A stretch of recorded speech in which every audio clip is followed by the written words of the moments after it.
Assalamualaikum warahmatullahi wabarakatuh. Rekan-rekan mahasiswa, pada kesempatan hari ini kita akan membahas tentang asas hukum. Apakah yang dimaksud dengan asas hukum itu? Asas hukum umum adalah norma dasar yang dijabarkan dari hukum positif dan yang oleh ilmu hukum tidak dianggap berasal dari aturan-aturan yang lebih umum. Nah, menurut Holten, asas hukum adalah kecenderungan-kecenderungan yang disyaratkan oleh pandangan kesusilaan kita pada hukum. Ya, merupakan sifat umum dengan segala keterbatasannya sebagai pembawaan yang umum, tetapi tidak harus ada. Ya. Menurut Pan Elkemah Homes juga asas hukum itu tidak boleh dianggap sebagai norma-norma hukum yang konkret, ya, akan tetapi dipandang sebagai dasar-dasar umum atau petunjuk-petunjuk bagi hukum yang berlaku. Freud juga menyatakan bahwa asas hukum umum itu merupakan mengedepankan hukum positif dalam suatu masyarakat. Deliangji juga menyampaikan asas adalah suatu dalil umum yang dinyatakan dalam istilah umum tanpa menyarankan cara khusus mengenai pelaksanaan yang diterapkan pada serangkaian perbuatan untuk menjadi petunjuk yang lebih tepat bagi perbuatan itu. Nah, asas hukum atau prinsip hukum bukanlah peraturan hukum konkret. Jadi dia bukan kemudian ada dalam pasal-pasal, melainkan pikiran dasar yang umum sifatnya atau merupakan latar belakang dari peraturan yang konkret. Ya, terdapat dalam dan di belakang sistem hukum yang terjelma dalam peraturan perundang-undangan dan putusan hakim yang merupakan hukum positif dan dapat diketemukan dengan mencari sifat-sifat umum dalam peraturan konkret tersebut. Jadi asas ini merupakan landasan, ya, pembungkus, ya, dasar dari aturan-aturan hukum yang konkret. Ya. Nah, asas hukum tidak semua dituangkan dalam bentuk peraturan yang konkret atau pasal-pasal seperti asas fiksi hukum, ya, di mana masyarakat tahu dianggap akan undang-undang, gitu ya. Terus kemudian asas in dubio pro reo, jika ada keraguan-raguan mengenai satu hal haruslah diputus hal yang menguntungkan terdakwa. Terus kemudian asas res judicata pro veritate habetur, apa yang diputus hakim harus dianggap benar, ya, sebelum ada putusan yang menganulir. Dan kemudian asas leg posteriori derogat leg priori, misalkan aturan hukum yang lebih baru mengesampingkan atau meniadakan hukum yang lama. Akan tetapi tidak jarang juga asas hukum itu dituangkan dalam bentuk peraturan konkret seperti misalkan asas praduga tak bersalah, ya. Presumption of innocence ini juga ada di dalam pasal Undang-Undang Nomor 48 Tahun 2009 tentang kekuasaan kehakiman. Dan asas suatu perbuatan tidak dapat dipidana kecuali berdasarkan kekuatan ketentuan peraturan perundang-undangan, ya, asas legalitas sebagaimana dalam pasal 1 ayat 1 KUH pidana.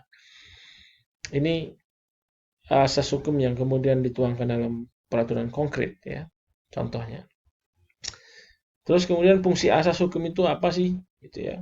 Ya, pertama, fungsi dalam hukum, ya, mendasarkan eksistensinya pada rumusan pembentuk undang-undang dan hakim. Ya, ini merupakan fungsi yang bersifat mengesahkan serta mempunyai pengaruh yang normatif dan mengikat bagi para pihak. Yang kedua, fungsi dalam ilmu hukum hanya bersifat mengatur dan eksplikatif, ya. Tujuannya adalah memberikan ikhtisar, tidak normatif sifatnya dan tidak termasuk hukum positif.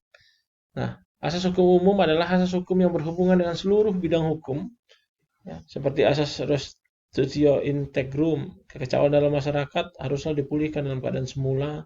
Asas leg posteriori derogat legi priori, misalkan aturan hukum yang lebih baru mengesampingkan dan meniadakan hukum yang lama, misalkan, ya.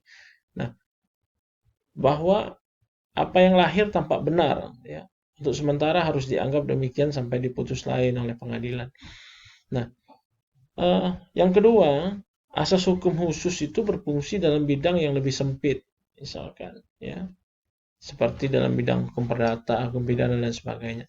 Yang sering merupakan penjabaran dari asas hukum umum itu seperti asas pacta sunt servanda, asas konsensualisme, dan asas yang tercantum dalam pasal 1977 KUH Perdata tentang bezit, ya, asas tidak praduga tidak bersalah juga masuk di dalam asas hukum khusus. Nah, ini asas pembentukan peraturan perundang-undangan, ya. Menurut Purnadi Purbacaraka dan Surjono Sukanto, undang-undang tidak dapat berlaku surut, non-retroaktif. Yang kedua, undang-undang tidak dapat diganggu-gugat. Terus kemudian undang-undang yang dibuat oleh penguasa lebih tinggi mempunyai kekuatan yang tinggi pula, ya. Lex superiori derogat legi in priori. Terus kemudian undang-undang yang bersifat khusus akan menyampingkan undang-undang yang bersifat umum. Lex specialis derogat legi generalis. Terus kemudian undang-undang yang baru mengalahkan undang-undang yang lama, ya. Lex posteriori derogat legi priori, ya. Ini asas pembentukan dalam peraturan perundang-undangan. Nah, lembaga pengujian peraturan perundang-undangan ini, ya, yang pertama Mahkamah Agung. Mahkamah Agung ini berfungsi untuk meluruskan peraturan di bawah undang-undang, ya, terhadap undang-undang atau aspek legalitasnya. Jadi Mahkamah Agung itu tempat menguji ketentuan yang ada di bawah peraturan undang-undang. Sementara Mahkamah Konstitusi dapat meluruskan undang-undang terhadap undang-undang dasar, ya, yang berisi nilai dasar dan nilai rinciannya.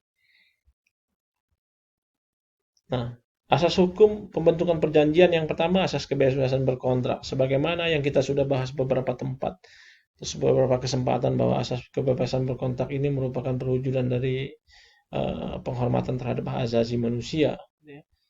Nah, asas kebebasan berkontrak merupakan suatu asas yang bersifat universal, maka menjadi penting untuk diterapkan. Yang kedua, asas kebebasan berkontrak ini mengandung makna sebagai perwujudan dari kehendak bebas dari para pihak dalam menentukan perjanjian, sehingga ini menjadi pancaran atas pengakuan hak asasi manusia, gitu ya. Nah, menurut Adam Smith, kebebasan berkontrak adalah merupakan refleksi dari perkembangan pasar yang bebas, ya, sebagaimana yang dipelopori Adam Smith, ya, pada abad ke-19.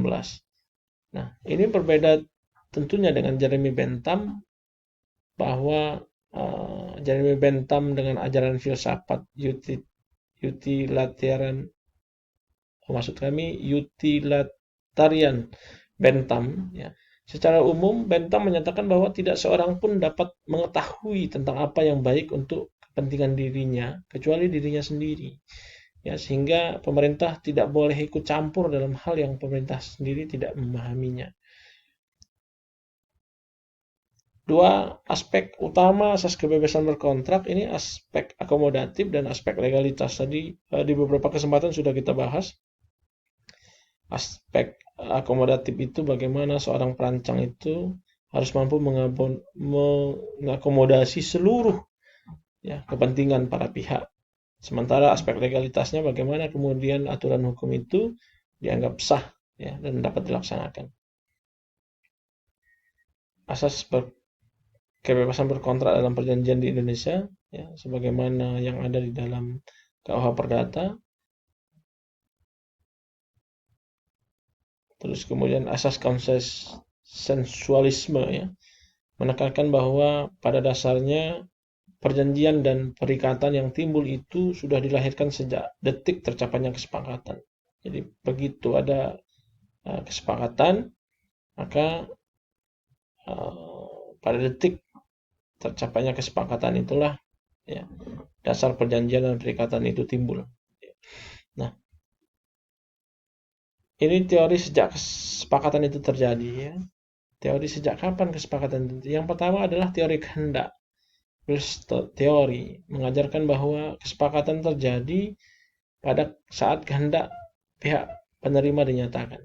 Yang kedua, teori pengiriman yang mengajarkan bahwa kesepakatan terjadi pada saat kehendak yang dinyatakan itu dikirim oleh pihak yang menerima tawaran. Yang ketiga, teori pengetahuan yang mengajarkan bahwa pihak yang menawarkan seharusnya sudah mengetahui bahwa tawarannya diterima. Yang keempat, teori kepercayaan yang mengajarkan bahwa kesepakatan itu terjadi pada saat pernyataan kehendak dianggap layak terima oleh para pihak. Nah, yang ketiga, asas fakta sunt servanda. Asas fakta sunt servanda ini pada awalnya di negara Anglo-Saxon asas ini berlaku mutlak. Bahwa perjanjian itu harus dipenuhi meskipun orang itu tidak lagi mampu memenuhinya bukan karena kesalahannya tetapi tidak dapat dijadikan alasan. Ini yang keempat juga ada asas itikat baik. Atas itikat baik ini mendapat basis fundamental dalam hukum alam yang memandang bahwa semua orang pada dasarnya memiliki itikat baik dalam dirinya. Dalam hal ini hati nurani. Jadi asas itikat baik itu pada prinsipnya seluruh manusia itu memiliki hal itu, ya. Tapi ternyata kadang-kadang dalam implementasinya berbeda. Nah, yang berikutnya ada asas hukum kebendaan, ya. Ada asas absolut. Absolut ini kemudian bisa dipertahankan dari pihak lain sifatnya. Yang kedua, asas itu dapat dipindah tangankan, ya. Yang ketiga, asas individualis gitu ya. Jadi segala sesuatu yang menurut hukum itu dapat ditentukan terpisah dan benda tertentu atau dapat ditentukan secara individu. Artinya orang hanya dapat sebagai pemilik dari barang yang berwujud yang merupakan satu kesatuan.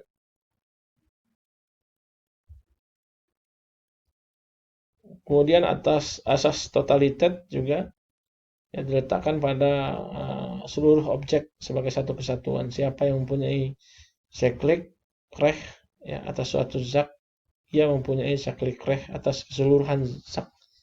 Ya. Yang kelima, asas tidak dapat dipisahkan. Yang keenam juga asas prioritas. Yang ketujuh, asas percampuran. Yang kedelapan, asas perlakuan yang berlainan terhadap benda bergerak dan tidak bergerak. Yang kesembilan, asas publisitas, gitu ya. Nah, asas dalam hukum pidana, pasal 1 KUHP mengandung 3 buah asas yang sangat penting, yaitu hukum pidana yang berlaku negara kita itu merupakan satu hukum yang tertulis. Ya. Yang kedua, undang-undang pidana yang berlaku di negara kita tidak dapat diberlakukan surut. Yang ketiga, penafsiran secara analogi itu tidak boleh dipergunakan dalam menafsirkan undang-undang pidana. Dua, undang-undang tidak berlaku surut. Nah, berlaku surut ini tidak boleh undang-undang yang diterbitkan sekarang menjangkau perbuatan-perbuatan masa lalu, gitu ya. Terus kemudian asas penafsiran secara analogis, gitu ya. Nah, asas ini kemudian sangat membahayakan di mana dapat saja kemudian suatu perbuatan yang tidak terlarang menjadi terlarang, gitu ya, atau sebaliknya. Nah, jadi asas ini kemudian merupakan asas yang dilarang penggunaannya, ya. Karena dalam hukum pidana itu dengan maksud misalkan agar suatu perbuatan yang semula bukan merupakan perbuatan yang terlarang menurut undang-undang, terus kemudian ditafsirkan secara analogis, itu bisa dapat menjadi perbuatan yang dilarang sehingga ini membahayakan. Jadi penggunaannya dilarang untuk ditafsirkan secara analogis berkaitan dalam hukum pidana. Mungkin itu rekan-rekan mahasiswa. Terima kasih atas segala kesempatannya dan perhatiannya, dan saya akhiri wabillahi taufiq wal hidayah. Wassalamualaikum warahmatullahi wabarakatuh.